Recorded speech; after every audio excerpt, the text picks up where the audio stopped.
Last video में हमने यहाँ से पथांतर निकाला था। पथांतर के लिए सूत्र पथांतर delta equal to x small d upon capital d, ये निकाला था हमने, ठीक है। अब हम आगे चलते हैं। दीप्त या चमकीले फ्रिंज के लिए, दीप्त या चमकीली फ्रिंज के लिए पथांतर देखिए, हम जानते हैं कि संपोषी व्यतिकरण में जो पथांतर है, पथांतर होता है वो एन लैम्डा होता है। पथांतर क्या होता है? एन लैम्डा, जहां एन की वैल्यू 1 से शुरू होती है, 1 2 3 4 5 डॉट डॉट डॉट डॉट इस तरीके से, ठीक है। ये पथांतर बराबर एन लैम्डा, जहां एन बराबर 1 2 3 4 5 डॉट डॉट डॉट इस तरीके से ये वैल्यू स्टार्ट होती है। अब इसमें आप n की वैल्यू 1 रख दीजिए, 2 रख दीजिए, 3 4 5 इस तरीके रखिए तो पथांतर हो जाएगा lambda 2 lambda 3 lambda 4 lambda 5 lambda dot dot dot, ये पथांतर होगा। लेकिन मेन जो पथांतर है वो ये ऊपर आ चुका है, ठीक है। तो यहाँ से ये जो फॉर्मूला बनेगा, तब यहाँ से देखें एक्स डी, ये देखिए डेल्टा के इक्वल क्या है, x small d upon capital D बराबर एन लैम्डा, ये है, ठीक है। तो यहाँ से क्या बन जाएगा, x D upon capital D बराबर एन लैम्डा। तो एक्स बराबर क्या आएगा यहाँ से, क्योंकि केंद्रीय फ्रिंज से बिंदु पी की दूरी, जो पीछे डायग्राम बता चुके हैं हम, केंद्रीय फ्रिंज से बिंदु पी की दूरी एक्स होती है, तो एक्स बराबर यहाँ से निकाले हैं तो N D lambda upon small D आएगा, ठीक है ना। यदि बिंदु P पर एनवी दीप्त फ्रिंज बनती है, एनवी दीप्त फ्रिंज बनती है, तो इसके लिए दूरी जो होगी वो हो जाएगी एक्स एन बराबर एनवी के लिए एन ही रहेगा, D lambda upon small D. एनवी फ्रिंज के लिए होता है एन जो ऊपर आ रहा है इसमें, एक्स एन बराबर N D lambda upon small D, ये बन जाएगा। अब मान लीजिए कि बिंदु P पर n+1वीं दीप्त फ्रिंज बनती है, तो क्या स्थिति होगी, यदि बिंदु P पर n+1वीं दीप्त फ्रिंज बनती है, तो ये हो जाएगा X N plus one equal to N, N की जगह पे n+1 कर दीजिए, यहाँ पर इसमें एन की जगह क्या कर दें, n+1 कर दें, और ये capital D lambda upon small D ऐसे ही रहेगा, ठीक है। तो एन भी फ्रिंज बनती है तो क्या वैल्यू होगी, एक्स एन बराबर small N capital D lambda upon small D हो जाएगी। यदि बिंदु P पर n+1वीं दीप्त फ्रिंज बनती है, तो X N plus one equal to n+1, N को हटा के n+1 पुट कर दीजिए, D lambda upon small D बन जाएगी। अब फ्रिंज चौड़ाई को बीटा से रिप्रेजेंट करते हैं, तो बीटा बराबर इन दोनों का अंतर निकालना है फ्रिंज चौड़ाई में। तो फ्रिंज चौड़ाई में अंतर क्या होगा, एक्स एन प्लस वन में से क्या घटा दें, एक्स एन की वैल्यू को घटा दीजिए। तो यहाँ से बीटा दीप्त लिख दिया मैंने, दीप्त फ्रिंजों के लिए निकालना है इसलिए, तो बीटा दीप्त हो गया बराबर एक्स एन की वैल्यू क्या है, यहाँ से n+1 d lambda upon small d, और minus n D lambda upon क्या होगा, स्मॉल डी, ये हो जाएगा, ठीक है। दोबारा एक बार रिपीट कर देते हैं ऊपर से। पथांतर के लिए सूत्र हमने निकाला था लास्ट वीडियो में, delta equal to X D upon capital D, ठीक है ना। ये स्मॉल डी क्या है, स्लिटों के बीच की दूरी, कैपिटल डी क्या है, स्लिटों से व्यतिकरण प्रतिरूप के पर्दे के बीच की दूरी। तो दीप्त या चमकीली फ्रिंजों के लिए निकालना चाहते हैं अब, तो पथांतर ये होता है, क्योंकि संपोषी व्यतिकरण होता है उसमें, तो पथांतर equal to n lambda, n की वैल्यू 1 2 3 4 से स्टार्ट होती है, तो डेल्टा बराबर इसमें एन की जगह पे 1 2 3 4 रख दीजिए, तो lambda 2 lambda 3 lambda 4 lambda 5 lambda dot dot dot. तो डेल्टा इक्वल टू क्या हो गया, ऊपर ये फॉर्मूला लिखा हुआ है x small d upon capital D बराबर एन लैम्डा, दोनों बराबर रख दिया, तो यहाँ से एक्स की वैल्यू जो आ गई वो आ गई N D lambda upon small D. यदि बिंदु P पर एनवी फ्रिंज बनती है, एनवी तो कोई भी हो सकती है, तो X N equal to N D lambda upon small D, ये वैल्यू हो जाएगी। और उससे अगली वाली फ्रिंज बनती है एन प्लस 1वीं, जैसे 99 फ्रिंज बनती है तो उससे अगली वाली फ्रिंज कौन सी हो जाएगी, 100वीं फ्रिंज हो जाएगी। तो इस तरीके से एक एग्जाम्पल है ये। यदि बिंदु पी पर एन प्लस 1वीं दीप्त फ्रिंज बनती है तो एक्स एन की जगह एन को हटा दीजिए और एन की जगह क्या लगा दीजिए, एन प्लस 1। तो यहाँ से N plus 1 D lambda upon small D, ये आ गया। अब हमें क्या निकालनी है, फ्रिंज चौड़ाई, ठीक है ना। तो फ्रिंज चौड़ाई की हमने डेफिनेशन बता रखी है कि नहीं तो क्रमागत दीप्त अथवा अदीप्त फ्रिंजों के बीच की दूरी फ्रिंज चौड़ाई कहलाती है। तो फ्रिंज चौड़ाई बीटा दीप्त equals to xn plus 1 minus xn। तो xn प्लस 1 की वैल्यू ये रही है आपके पास, इसमें से इसको घटा दीजिए बस, ठीक है ना। और घटाने पर जो आएगा वो फ्रिंज चौड़ाई आएगी दीप्त फ्रिंजों के लिए, ठीक है। तो यहाँ से इरेज कर दिया हमने ये। अब यहाँ से देखें क्या होगा, बीटा दीप्त, बीटा दीप्त लिखा मैंने। और यहाँ से क्या हो गया, इसमें देखो कॉमन ले लीजिए, तो कॉमन क्या आ रहा है, d lambda upon small d common आ रहा है। अंदर क्या बच रहा है, यहाँ पर n प्लस 1 बच रहा है, माइनस क्या बच रहा है n। तो बीटा दीप्त equals to D lambda upon small D. इसमें यहाँ से देखो n से n कैंसिल हो गया तो क्या रह गया यहाँ पर 1। तो बीटा दीप्त बराबर क्या हो गया, D lambda upon small d. तो दीप्त फ्रिंजों के लिए फ्रिंज चौड़ाई का सूत्र जो आया वो क्या आया, बीटा दीप्त equals to capital D lambda upon small D, ये सूत्र आ चुका है। अब हम इसी प्रकार अदीप्त फ्रिंज होती है, जो डार्क फ्रिंज होती है, काली फ्रिंज है, उसके लिए हमें सूत्र निकालना फ्रिंज चौड़ाई के लिए। तो फ्रिंज चौड़ाई का सूत्र जो होता है, चाहे दीप्त हो चाहे अदीप्त हो, दोनों के लिए हमेशा समान प्राप्त होता है। तो यहाँ से अदीप्त फ्रिंजों के लिए, अदीप्त फ्रिंजों के लिए, अदीप्त फ्रिंजें काली फ्रिंजें होती हैं, मतलब ठीक है ना। तो ये इसके लिए निकालना है। तो पथांतर, यहाँ से पथांतर डेल्टा बराबर 2m plus 1 into D lambda upon small 2d, ये पथांतर होता है क्योंकि अदीप्त फ्रिंजें हमेशा विनाशी व्यतिकरण प्रदर्शित करती हैं, ठीक है। तो इसके लिए पथांतर की value 2m plus 1 into D lambda upon small 2d होता है, क्योंकि लैम्डा बराबर n D lambda upon small D, ये हम ले चुके हैं। सॉरी, पीछे पदांतर हमने निकाला है, पदांतर देखिए ये निकाला है x d upon capital D, ये निकाला पदांतर, ठीक है ना। अब इन दोनों पदांतरों को बराबर कर दीजिए। तो बराबर करेंगे तो यहाँ से क्या होगा, ये हो जाएगा, देखिए x d upon capital D बराबर 2n plus 1 into D lambda upon small 2d। x की वैल्यू क्या आ जाएगी यहाँ से, 2n plus 1 D lambda upon small 2d। Sorry, इसमें एक चीज मिस्टेक हो गई, ये d नहीं आएगा यहाँ पर, ये d नहीं है, ठीक है ना, ये d नहीं है, ये d हटा देते हैं। तो ये d ऊपर जाएगा तो यहाँ बन जाएगा d, ये d नहीं था इसमें, गलती से लग गया है, अब ये अब सही हो गया, ठीक है ना। ये आएगा इसमें सूत्र निकाल के, ठीक है। तो दोबारा से यहाँ से आगे चलते हैं। देखिए इसी प्रकार यदि बिंदु P पर NV अदीप्त फ्रिंज बनती है, NV अदीप्त फ्रिंज बनती है, तो यहाँ से ये जो दूरी होगी वो xn हो जाएगी और इसकी वैल्यू होगी 2n plus 1 into D lambda upon small 2d, ये हो जाएगी, ठीक है। अगर NV अदीप्त फ्रिंज बनती है, काली फ्रिंज बनती है, तो यदि बिंदु P पर n प्लस 1, अगली बारी ले लेंगे n प्लस 1 भी अदीप्त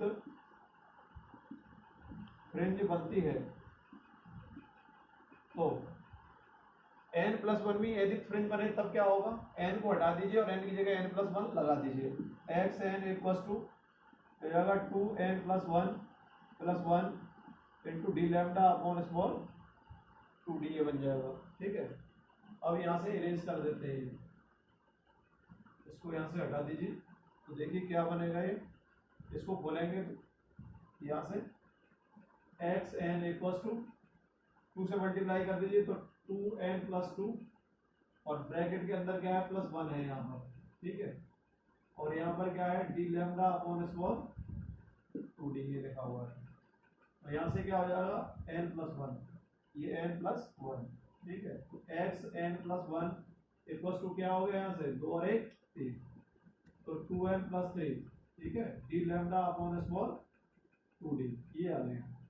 यहाँ से xn+1 की वैल्यू ये आ गई और xn की वैल्यू ये आ गई। अब हमें फ्रेंच चौड़ाई निकालनी होती है, तो फ्रेंच चौड़ाई में से क्या करते हैं xn+1 में से xn की वैल्यू को सब्ट्रैक्ट कर देते हैं। फ्रिंज चौड़ाई, फ्रिंज चौड़ाई, तो फ्रिंज चौड़ाई कौन सी फ्रिंज के लिए निकाल रहे हैं एदीप्त के लिए, तो बीटा एदीप्त, बीटा एदीप्त यहाँ से होगा xn+1 माइनस xn, ठीक है।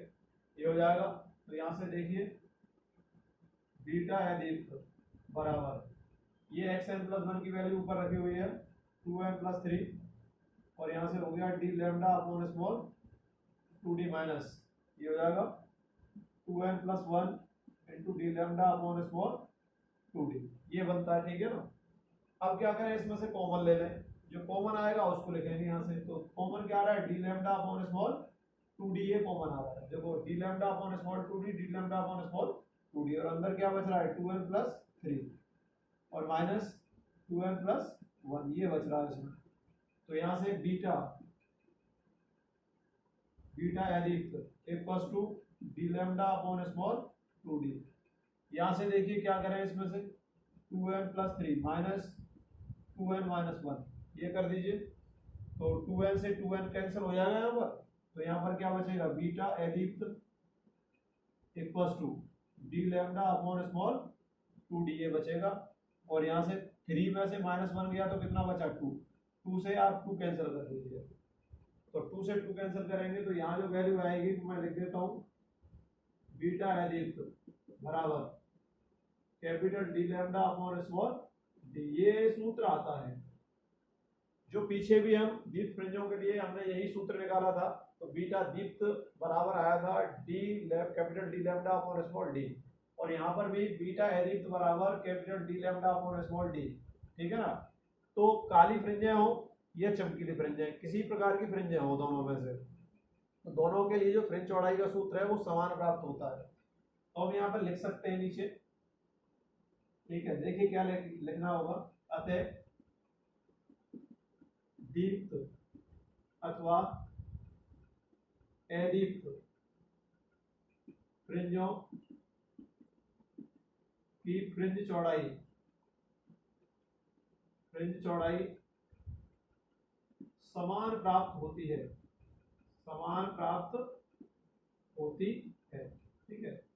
दोनों में समान आ रही है, वहां बीटा एदीप्त बराबर capital D lambda upon small d आ रहा है, यहाँ पर बीटा एदीप्त बराबर capital D lambda upon small d. तो दोनों में समान प्राप्त हुई फ्रिंज चौड़ाई, चाहे आपकी दीप्त फ्रिंजें हो चाहे अदीप्त फ्रिंजें हो। तो हमने यहाँ लिख दिया अतः दीप्त अथवा अदीप्त फ्रिंजों की फ्रिंज चौड़ाई समान प्राप्त होती है, ठीक है।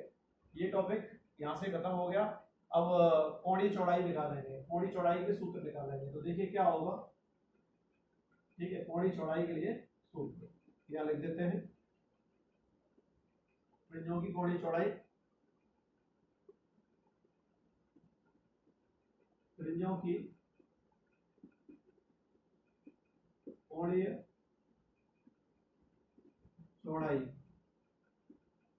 के लिए सूत्र, ठीक है। अब फ्रिंजों की कोणीय चौड़ाई के लिए सूत्र क्या होता है, तो यहाँ से एक परिभाषा बनती है, ठीक है। उस परिभाषा को हम लिखेंगे, फ्रिंज चौड़ाई, फ्रिंज चौड़ाई तथा सिरटों से, फ्रिंज चौड़ाई तथा सिरटों से व्यतिकर्ण प्रतिरूप, व्यतिकर्ण प्रतिरूप के पर्दे के बीच की दूरी का अनुपात ही कोणीय चौड़ाई, कोणीय चौड़ाई कहलाती है, कोणीय चौड़ाई कहलाती है। ठीक है, ये इसकी परिभाषा बनी कि फ्रिंज चौड़ाई तथा स्लिटों से व्यतिकरण प्रतिरूप के पर्दे के बीच की दूरी का अनुपात ही कोणीय चौड़ाई कहलाता है। इसका प्रतीक देखें, किससे रिप्रेजेंट करते हैं, थीटा से रिप्रेजेंट करते हैं हमेशा। ठीक है, और यहाँ सूत्र क्या बनेगा इसका, सूत्र देखिए, सूत्र यहाँ से फ्रिंज चौड़ाई के लिए, तो यहाँ से थीटा बराबर फ्रिंज चौड़ाई के लिए सूत्र यहाँ लिख देते हैं, ऊपर आ रही है बीटा बराबर चाहे अदीप्त हो चाहे दीप्त हो, capital D lambda upon small d आ रही है। तो फ्रिंज चौड़ाई का क्या है, बीटा है, और ये व्यतिकरण स्लिटों से व्यतिकरण प्रतिरूप के पर्दे के बीच की दूरी कैपिटल डी होती है। तो ये सूत्र बना है इसका, थीटा बराबर बीटा अपॉन कैपिटल डी। अब बीटा की वैल्यू यहाँ पर है, तो थीटा बराबर बीटा की वैल्यू पुट कर दीजिए, तो D lambda upon capital D into small d, तो डी से डी कैंसिल हो गया, तो थीटा बराबर लैम्डा अपॉन स्मॉल डी, ये यहाँ पर बन गया थीटा बराबर लैम्डा अपॉन स्मॉल डी। ये किसके लिए सूत्र आ गया, फ्रिंजों की कोणीय चौड़ाई के लिए सूत्र प्राप्त हो गया। ठीक है, अब हम नेक्स्ट टॉपिक लेते हैं, फ्रिंज चौड़ाई की निर्भरता। ठीक है, अब फ्रिंज चौड़ाई की निर्भरता, फ्रिंज चौड़ाई किस पर निर्भर करती है, किन किन बातों पर निर्भर करती है। ठीक है, ये देखिए डालें फ्रिंज चौड़ाई की निर्भरता, फ्रिंज चौड़ाई की निर्भरता, फ्रिंज चौड़ाई किन किन बातों पर निर्भर करती है ये देखना है। नंबर 1, ठीक है, प्रकाश की तरंग दैर्ध्य पर, प्रकाश की तरंग दैर्ध्य पर, प्रकाश की तरंग दैर्ध्य पर निर्भर करती है। वो किस प्रकार निर्भर करती है ये बताना होगा। ठीक है, फ्रिंज चौड़ाई या सूत्र ही लिख लेते हैं ना, तो बीटा बराबर capital D lambda upon small D, ये सूत्र होता है। देखिए, तो बीटा और लैम्डा में क्या संबंध हो गया यहाँ पर, ये देखना है। फ्रिंज चौड़ाई बीटा प्रकाश की तरंग दैर्ध्य लैम्डा के समानुपाती होती, ठीक है, अर्थात बीटा समानुपाती क्या हो गया, लैम्डा। कहने का मतलब है समानुपाती में एक संख्या जब बढ़ती है तो दूसरी बढ़ती है, अगर एक संख्या घटती है दूसरी भी घटती है। तो यहाँ से विबग्योर में देखें, B I B G Y O R, ठीक है, विबग्योर में यहाँ पर सबसे कम इसकी वेवलेंथ है और रेड की सबसे क्या है, सबसे ज्यादा, वायलेट की सबसे कम है। चलिए हम ब्लू रंग के लिए और रेड कलर के लिए ले रहे हैं। ठीक है, ठीक है, तो यहाँ से देखें, क्योंकि यहाँ से ये वेवलेंथ है इसकी, तो लैम्डा बी हो जाएगी और इसकी क्या हो जाएगी, लैम्डा आर। तो इसमें सबसे ज्यादा तरंग दैर्ध्य किसकी होगी, लाल रंग की। तो यहाँ से देखें, चूंकि लैम्डा आर ग्रेटर देन क्या होगा, लैम्डा बी, नीले रंग के लिए। तब फ्रिंज चौड़ाई किसकी ज्यादा होगी, देखें आप फ्रिंज चौड़ाई सूत्र के अनुसार, तो फ्रिंज चौड़ाई बीटा आर ग्रेटर देन क्या होगी, बीटा बी। ठीक है ना, तो हमने दो में कंपेयर किया है, यहाँ पर एक नीले रंग में किया और एक लाल रंग में किया है। तो यहाँ पर लाल रंग की जो तरंग दैर्ध्य है वो क्या है, ज्यादा होती है, और नीले रंग की तरंग दैर्ध्य क्या होती है, कम होती है। तो जिसकी तरंग दैर्ध्य ज्यादा होगी उसकी फ्रिंज चौड़ाई भी अधिक होगी। तो लिख सकते हैं, अतः लाल रंग की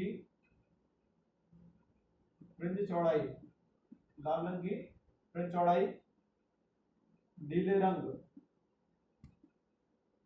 की फ्रिंज चौड़ाई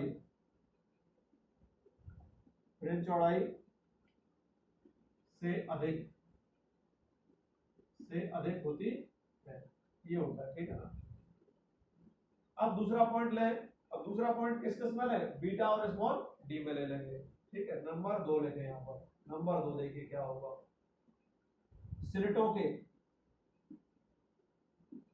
स्लिटों के बीच की दूरी पर, स्लिटों के बीच की दूरी पर, अब स्लिटों के बीच की दूरी क्या है, व्युत्क्रमानुपाती है।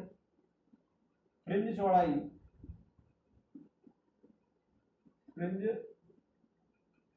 बीटा, बीटा किसके होती है, स्लिटों के बीच की दूरी स्मॉल डी के क्या होती है, व्युत्क्रमानुपाती होती है। अर्थात बीटा व्युत्क्रमानुपाती स्मॉल डी, ये बना। ठीक है, अब इसमें व्युत्क्रमानुपाती का मतलब ये होता है कि यदि एक संख्या घट रही है तो दूसरी बढ़ेगी। ठीक है, और यदि वो संख्या बढ़ रही है तो दूसरी घटेगी। ठीक है, तो यहां से इसको ऊपर से इरेज कर देते हैं, इसको हटा दें, तो देखिए क्या होगा। यहां से यदि स्मॉल डी का मान कम होने पर फ्रिंज चौड़ाई बढ़ती है। फ्रिंज चौड़ाई क्या है, बढ़ती है। ठीक है, अतः रेखा छिद्र या स्लिट कह सकते हैं, स्लिटों के बीच की दूरी संकीर्ण होती है।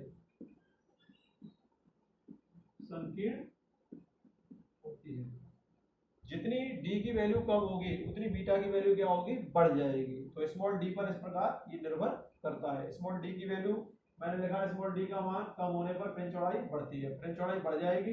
अतः रेखा छिद्र या स्लिटों के बीच की दूरी कैसी होती है, संकीर्ण होती है, बहुत छोटी होती है। ये न्यूमेरिकल में मिलेगी तो आपको मिलीमीटर की ऑर्डर की मिलेगी, मिलीमीटर की कोटि की मिलेगी जहां तक है आपको। ठीक है ना, तो ये इस तरीके से जो फ्रिंज चौड़ाई है वो स्लिटों के बीच की दूरी पर भी निर्भर करती है। नंबर 3, अब नंबर 3 यहां से देखें, कैपिटल डी पर ले लें आप, यहां से कैपिटल डी, तो यहां लिखेंगे स्लिटों व व्यतिकर्ण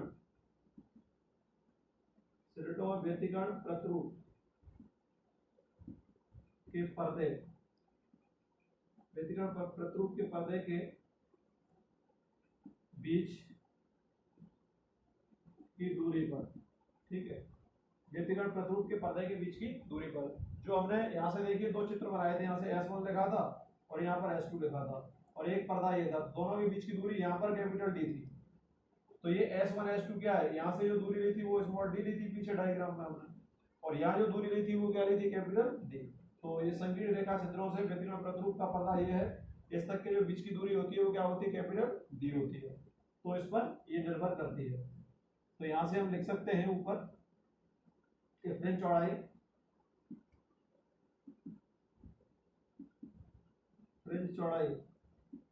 बीटा व्यतिकर्ण प्रतिरूप के पर्दे के बीच की दूरी कैपिटल डी के समानुपाती होती है। ठीक है, अर्थात बीटा समानुपाती कैपिटल डी। कैपिटल डी का मान जितना ज्यादा होगा उतनी व्यतिकर्ण प्रतिरूप फैलता हुआ प्रतीत होगा। तो व्यतिकर्ण प्रतिरूप स्पष्ट दिखाई नहीं देगा अगर ज्यादा हो जाएगी दूरी। तो यदि कैपिटल डी का मान बढ़ जाए तो फ्रिंज चौड़ाई की तीव्रता, मतलब एक सीमा से ज्यादा बढ़ जाए, लिमिट से ज्यादा अगर बढ़ जाए तो फ्रिंज चौड़ाई की जो तीव्रता है वो चमक है, तीव्रता कम होती चली जाएगी, होती है। ठीक है, तो ये इस पर निर्भर करती है। ठीक है, तो बीटा समानुपाती कैपिटल डी हो गया। एक पॉइंट और लेते हैं इसमें, अब अपवर्तनांक पर, माध्यम के अपवर्तनांक पर, माध्यम के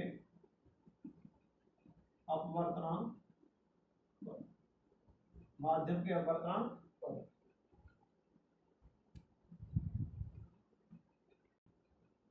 यदि यंग के डुसिलेट प्रयोग को वायु के स्थान पर n माध्यम के अपवर्तनांक में किया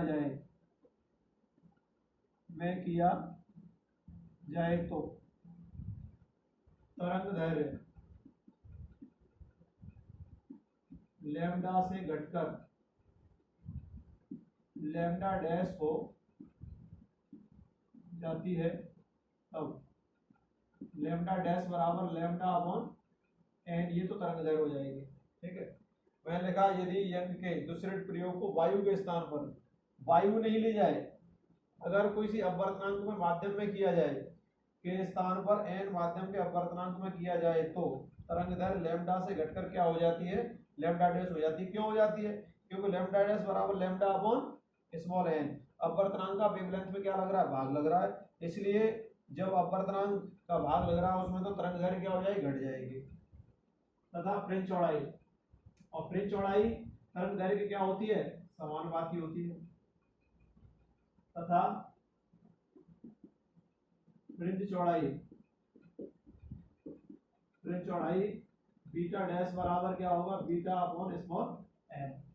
ये एक सूत्र बन जाएगा, इसका न्यूमेरिकल भी पॉसिबल है। ठीक है, तो कह सकता है, पूछ लेगा वो, यदि इनके दूसरे प्रयोग को किसी मतलब जो है द्रव में किया जाए तो द्रव का अपवर्तनांक आपको दे देगा और कहेगा कि फ्रिंज चौड़ाई पर क्या फ्रिंज चौड़ाई क्या होगी, घट जाएगी या बढ़ जाएगी, तो आप बताएंगे कि फ्रिंज चौड़ाई हमेशा घट जाती है क्योंकि एन का इसमें भाग लग रहा है। तो वायु का तो अपवर्तनांक आप जानते हैं कि 1 के लगभग होता है, और द्रव का अपवर्तनांक क्या होता है, कोई भी द्रव है उसका अपवर्तनांक बढ़ता हुआ चला जाता है। ठीक है, जैसे जल का अपवर्तनांक 1.33 है, कांच का अपवर्तनांक 1.5 है, क्राउन कांच का। ठीक है, तो इसी तरीके से एन का भाग लगेगा तो बीटा की वैल्यू क्या हो जाएगी, घट जाएगी। अतः फ्रिंज चौड़ाई एन अपवर्तनांक वाले माध्यम में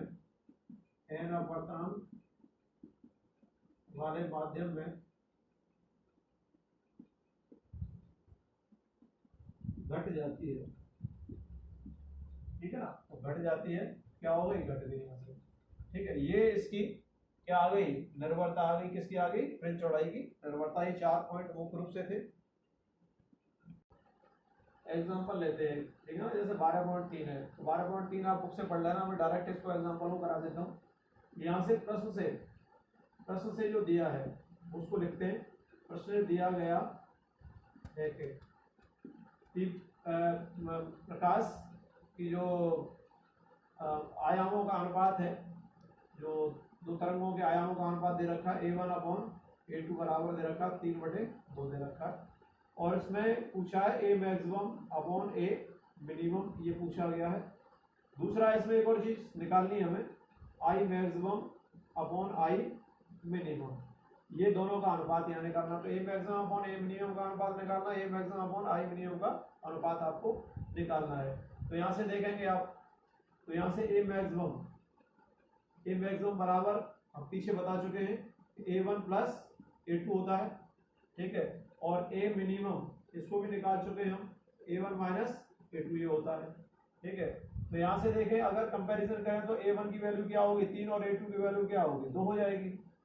तो यहाँ से इसका वैल्यू क्या आएगी, A maximum upon A minimum, direct निकाल दें कोई दिक्कत नहीं। तो A1 plus A2 upon A1 minus A2, तो A1 की वैल्यू 3 हो जाएगी और इसकी वैल्यू क्या हो जाएगी 2, और यहाँ से क्या हो जाएगी 3 माइनस 2 बराबर क्या हो गया 5/1। तो यहाँ से हम कह सकते हैं this implies that A maximum और A मिनिमम का रेशो क्या हो जाएगा 5:1 ये आ जाएगा। ठीक है ना, अब एक फॉर्मूला और होता है यहाँ पर, जरा देखेंगे इसको निकालना। ये तो वैल्यू आ चुकी, अब ये I मैक्सिमम बटे I मिनिमम, अधिकतम और न्यूनतम तीव्रताओं का अनुपात निकालना है। तो इस फॉर्मूले को भी हम पीछे आपको बता चुके हैं।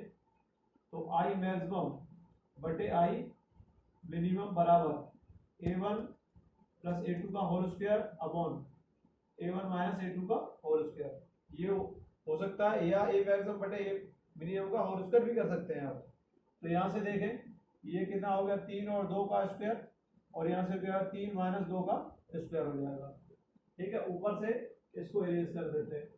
तो यहाँ से ये क्या वैल्यू हो जाएगी इसकी, देखिए तो I maximum upon I minimum बराबर ये कितना हो जाएगा ऊपर 5 का स्क्वायर बटे क्या हो जाएगा 1 का स्क्वायर हो जाएगा। तो यहाँ से आई मैक्सिमम, ठीक है, अनुपात आई मिनिमम बराबर क्या होगा 5 का स्क्वायर 25 अनुपात क्या होगा ये 25 अनुपात 1 इसका आंसर। ठीक है, अधिकतम आयाम और न्यूनतम आयाम दोनों का अनुपात तो कितना आया आपका 5 अनुपात 1 आया, और अधिकतम और न्यूनतम तीव्रताओं का अनुपात कितना आ गया 25 अनुपात 1।